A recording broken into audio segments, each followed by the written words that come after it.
Namaskar.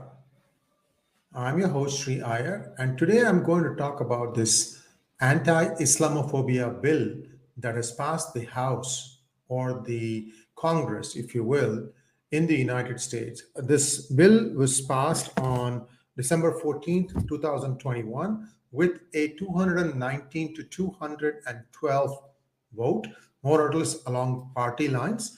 And what it means is all Democrats voted for it and all Republicans voted against it. Now, what we are going to talk about today is whether this is essentially a distraction for America, take its attention and direct it away from home because there is something else that is happening around the same time. And I think that bears a lot of scrutiny. On October 30th, 2021, a Muslim's house in a small town called Annandale, Virginia. Those of you who don't know Virginia, Virginia is a state that adjoins the Washington, D.C., District of Columbia, the capital of the United States. And they got some documents that said there was a plan by the banned Muslim Brotherhood to destroy America from within in a matter of 30 years, 30 years. Now, this essential document has a lot of steps on how it wants to go about doing it. And the whole concept is called as Muruna, M-U-R-U-N-A. The document, the process, everything is given in the show more. So you can read that to understand what it is all about. So on the one side, on October 30th, 2021, you have the FBI raiding this organization and uncovering a lot of stuff about Muslim Brotherhood. On the other side, Ilhan Omar is piloting this bill, and she has more or less ensured that the Democrats along the party lines voted for it.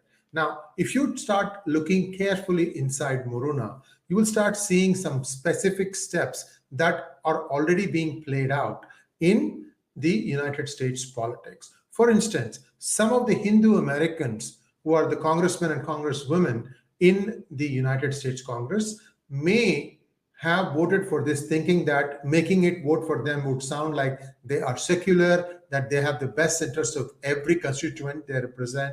I'm not so sure.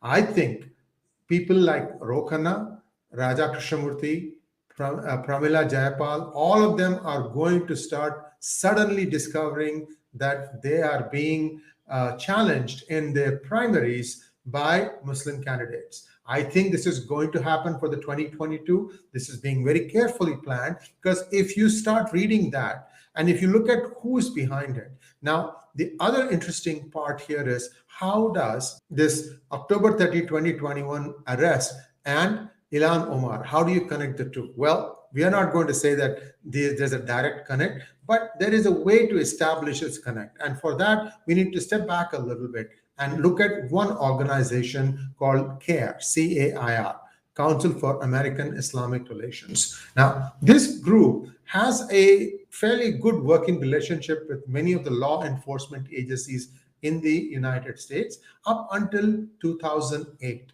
Suddenly something went wrong, horribly wrong, and the FBI essentially cut off its ties with CAIR. And what was it that went wrong?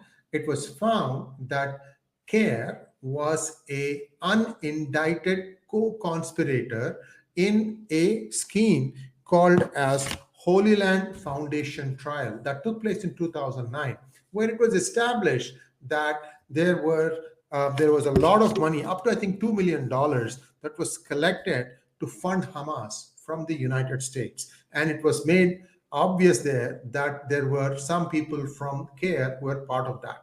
Now, this gets even more interesting when you see that in 2014, the United Arab Emirates designated CAIR as a terrorist organization in UAE. So CAIR is already a designated terrorist organization, and this was done based on its alleged links with Muslim Brotherhood. So the crux of this is Muslim Brotherhood is an organization from Egypt which has been doing a lot of activity for which it has been banned. It's not just UAE. Muslim Brotherhood is also banned in Saudi Arabia as well as in Qatar. You can get all this information from the list of references here. So let's get back. I'm saying that there is a relationship between the timing of this Islamophobia bill, because this bill essentially tries to deflect all the Americans' attention away from America to outside, saying that, look, we are listing China, India, Myanmar, and a few other countries, all of whom are indulging in Islamophobic practices. Wait a minute, India? Islamophobic practices? I have a bridge to sell if you believe that.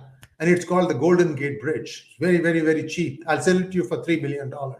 So this is a baseless accusation, although there is some basis for what is happening in Myanmar and in China. However, it is my contention that those two countries will completely ignore whatever this bill is going to say, but India will listen because they have a lot of people planted there who are quote unquote sympathizers. Anyway, so back to this original point. So how is now Ilhan Omar connected with CARE? Well, she has been a keynote speaker in several conferences for which have been hosted by Sree Iyer. Now, you look at the documentation provided with this video. For the last 15, 16, 17 years, it has been established again and again that Sree Iyer has some linkages with Muslim Brotherhood. Otherwise, a country like UAE would not have banned them. So whatever it is, the point here is, with these new revelations of the October 30th FBI raid, there is going to be some internal introspection of America, its practices. How are the things that are listed in this 30-year plan being played out? Are there any parallels happening? Can the FBI find out, okay, here this thing is being done, here that thing is being done? All these things, do they relate to this document? Because one of the things that the document lays out is that there needs to be increased political participation, and in that, using that political clout to try and achieve their objectives. So this is how I see it. You may agree with me, you may disagree with me, I may have a lot of hate mail for this, but point here that I'm trying to make is there is a timeline here that is very, very stunning. It's very, very, very, close to each other. And I'm hoping that FBI would break this thing wide open and make it clear, because this bill is nonsense. You may have some legitimate cause for concern for how the Muslims are being treated in Xinjiang, as well the Uyghurs, and as well as in Myanmar. And again, PGurus has been at the forefront of it. We have done more to highlight the plight of Muslims in Uyghur than anybody else that I know of. So the point here is, if it is humanity, yes, we will raise the cause. We will shine a spotlight on that. But here, there is some other obfuscation going on. At least that's how it seems to me. So please, please, take it for what it's worth. This is this Islamophobic thing that's being passed around, because in parallel, you're also having a lot of Hindu-phobic activities being carried out. And amazingly, there is always some sort of a connected activity going on. See this Hindu phobia that's going on, caste-based reservations. So somehow, this whole thing has multiple objectives: weaken America from inside, also try and weaken India, because keep the pot boiling. And I don't understand how the two are related, but amazingly they seem to be related. So do look into these documents that we have given as references, and then you can make your own decisions. But I see that this is nothing but a way to try and divert the attention of the American public away from inside to outside. Thanks for watching. Do like, subscribe, and share this link. Namaskar.